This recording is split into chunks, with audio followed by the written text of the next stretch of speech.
కొద్దిసేపటి క్రితమే పల్లవి ప్రశాంత్‌నైతే గజ్వేల్‌లోని అరెస్ట్ చేయడం జరిగింది. సో, ప్రస్తుతం ఆయన్నైతే సిద్దిపేట నుంచి హైదరాబాద్‌కైతే తీసుకొస్తున్నారు జూబ్లీ హిల్స్ పోలీస్ స్టేషన్‌కి.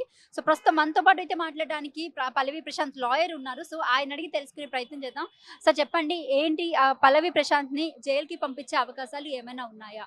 వాళ్ళ ఫ్యామిలీ మెంబర్స్ అయితే వాళ్ళ పోలీస్ వాళ్ళైతే హ్యాండ్ ఓవర్ చేసుకున్నారని చెప్పారండి. అతన్ని వాళ్ళ బ్రదర్ మనోహర్‌ని. ఓకే. వాళ్ళు ఇమ్మీడియేట్‌గా వాళ్ళ బ్రదరు, బావ, వాళ్ళ సిస్టర్ నాకు కాల్ చేసి చెప్పారు.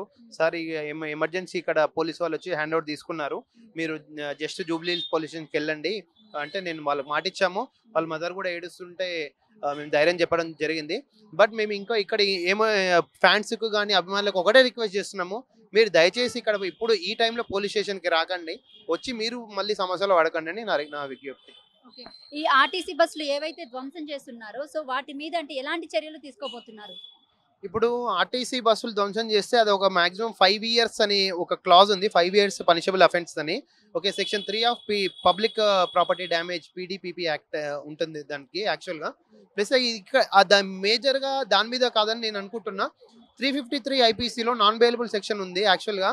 పోలీస్ వాళ్ళ యొక్క డ్యూటీని అంటే ఒక క్రిమినల్ ఫోర్స్ యూజ్ చేసి అడ్డుపరిచారనే ఉద్దేశంతో వాళ్ళు దాన్ని అరెస్టు చేసిండ్రు. దాన్ని మేము ఎక్స్‌పెక్ట్ చేస్తున్నాం. అంటే మా ఎక్స్‌పెక్టేషన్స్ మాత్రమే.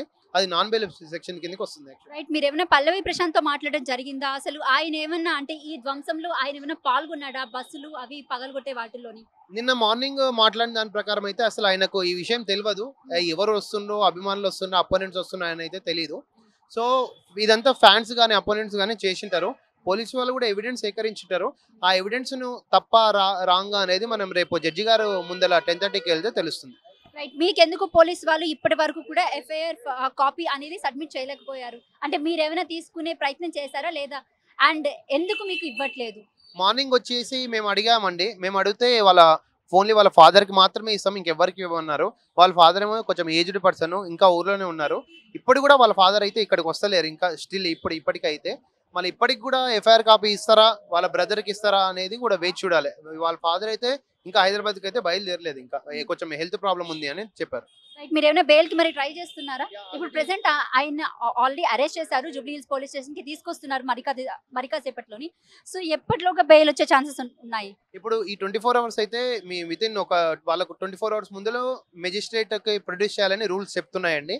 ఒకవేళ రేపు 10:30, 11:00 వరకి ప్రొడ్యూస్ చేస్తే మేము మా వాదనలు 100% వినిపిస్తాము. బెయిల్‌కి ఒక మినిమమ్ ఒక 1 డే అయితే పడుతుంది. అప్పటి వరకు పల్లవి ప్రశాంత్ జైల్‌లో ఉండాల్సిందేనా? ఇది రిమాండ్ అండి. రిమాండ్ జైల్‌లో అంటే ఎక్కడన్నా వాళ్ళ హ్యాండ్ ఓవర్‌లో గాని, మెజిస్ట్రేట్ గారు ఎక్కడ చెప్తే అక్కడ ఉంచుకుంటారు. ఆ జైల్‌లో అయినా సరే ఇంకెక్కడైనా సరే. ఎంతసేపట్లో రాబోతున్నారు ఇక్కడికి? అక్కడ దాదాపు ఒక 1 అవర్ అయింది గజ్వేల్ నుంచి ప్రారంభమయ్యి. ఒక 15-20 మినిట్స్‌లో ఇక్కడికి వస్తుందని సమాచారం. రైట్. థాంక్ యూ అండి. ఇది పల్లవి ప్రశాంత్ గురించి తన లాయర్ చెప్పిన మాటలు. సో, మరి కాసేపట్లో అంటే 15-20 నిమిషాల లోపల జూబ్లీ హిల్స్ పోలీస్ స్టేషన్‌కి అయితే పల్లవి ప్రశాంత్‌ని తీసుకురానున్నారు. సో, చూడాలి. అండ్ 1 డే అయితే పక్కా బెయిల్‌కి టైం పడుతుంది అని చెప్పున్నారన్నమాట. సో, పల్లవి ప్రశాంత్ బెయిల్‌తోనే బయటకొస్తాడా? లేకపోతే తనేమైనా జైలుకి పంపించే అవకాశాలు ఉన్నాయో లేవో మరి కాసేపట్లో అయితే తెలిసిపోద్ది.